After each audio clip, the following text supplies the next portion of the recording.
The golden anomaly. Why prices keep rising. Okay, let's just dive right into this explainer. We're going to unpack exactly why. Whenever the global economy starts getting a little shaky, humanity's literally oldest asset suddenly steps up and steals the spotlight right away from all those flashy tech stocks. I mean, why is the world's oldest asset surging in a digital age? It really feels like a paradox, doesn't it? Just think about our modern world for a second. Booming technology, super complex derivatives, digital money everywhere. And yet we are rushing right back to a shiny metal that honestly was first smelted like 5 millennia ago. We've got supercomputers in our pockets, but we're still actively seeking refuge in the exact same asset our ancestors did. It's crazy. So why does a metal with absolutely zero cash flow hold its value? To figure that out, we really have to look starkly at what this asset actually is. Because unlike a business, gold doesn't generate cash flow. It pays absolutely zero yield, issues no dividends, and there are no quarterly earnings calls to look forward to. Its enduring value relies entirely on two incredibly primal economic concepts: extreme physical scarcity and just thousands of years of baked-in systemic trust. It really boils down to fiat currency versus gold. Fiat can be printed and is controlled by central banks, whereas gold is difficult to mine, scarce, and trusted for centuries. It's a contrast of human control versus the laws of physics. On one hand, fiat currencies can theoretically be printed to infinity by governments, but gold is managed by the immutable laws of nature. You can't just print it out of thin air. And when trust in government policy starts to waver, that total lack of central control actually becomes its most attractive feature. Which brings us to suspect number 1, inflation. This is the first major driver pulling big institutional capital toward gold right now. We are looking at a notoriously sticky inflation environment. And we aren't just talking about your groceries getting more expensive. We're talking about a massive, fundamental macroeconomic rotation.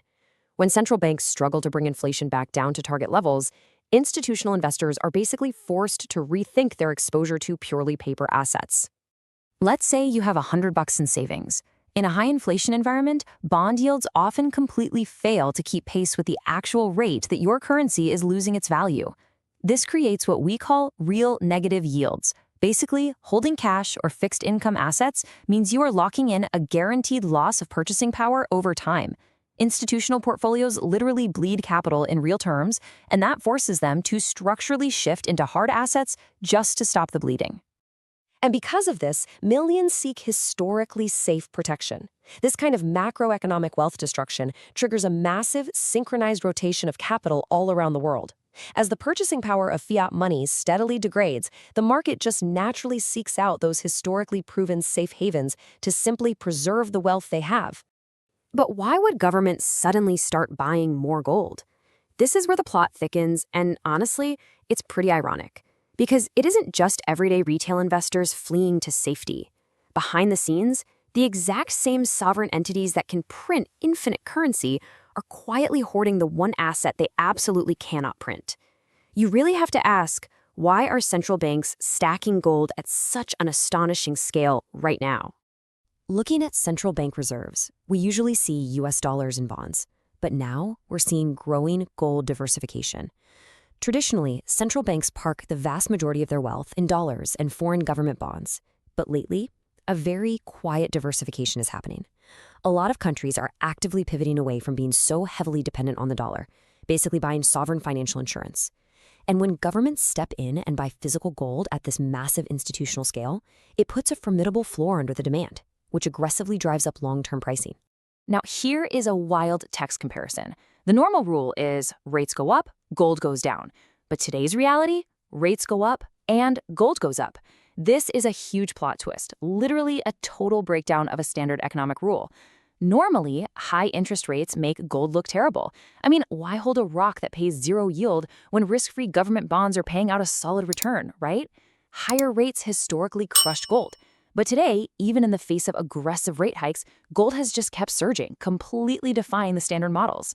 So what does that tell us? It tells us investors are worried about uncertainty. This anomaly reveals a really profound insight into current market psychology. Investors and big institutions are actively passing up guaranteed yields because this deeper systemic uncertainty is fundamentally rewriting how they model risk. They aren't just trying to maximize near-term returns anymore. They are laser-focused on protecting what they already have from the unknown.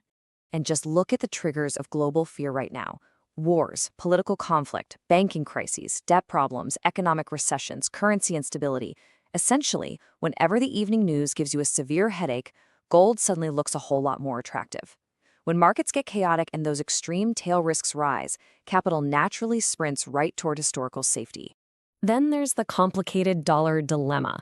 We have to account for the US dollar here, because gold and the dollar have a deeply intertwined, generally inverse relationship. Since gold is priced globally in dollars, any drop in global confidence for the greenback acts as a massive tailwind for precious metals. If sovereign players start doubting the dollar's future stability, they immediately start looking for alternatives. And those doubts are driven by three main things. 1, rising national debt. 2, aggressive money printing. And 3, long-term inflation.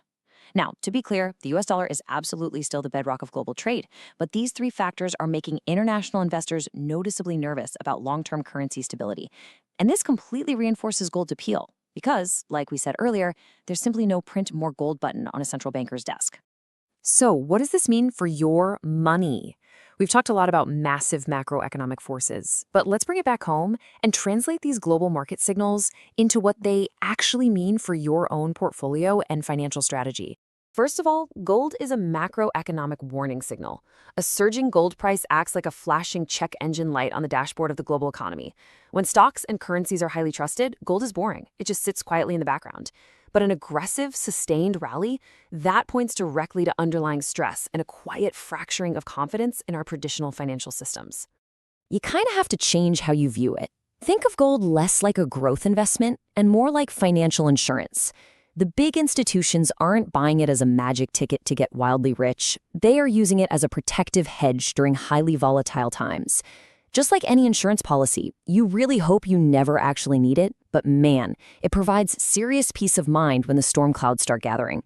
But let's pump the brakes for a second, because markets move in cycles, and corrections happen. Gold is absolutely no exception here.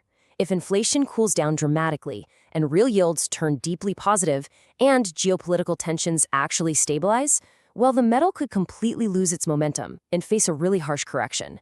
It's a highly cyclical asset that reacts strictly to global liquidity and confidence. So we need to watch the smart money, looking out for inflation pressure, currency concerns, global instability, and financial stress. Ultimately, the biggest takeaway from all this isn't necessarily a mandate that you need to go out and buy gold right now. It's the realization that tracking gold reveals what the smart money and major global institutions are secretly preparing for, long before the stress hits mainstream markets. Even if you never hold a single ounce, gold is speaking to you about the structural health of the global economy. Which leaves us with the million-dollar question. Will gold keep rising, or is a correction coming? Sometimes the information that gold provides is actually way more valuable than the metal itself.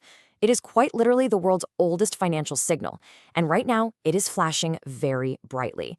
So what do you think? Will this deep uncertainty keep pushing gold higher, or are we heavily overdue for a reality check?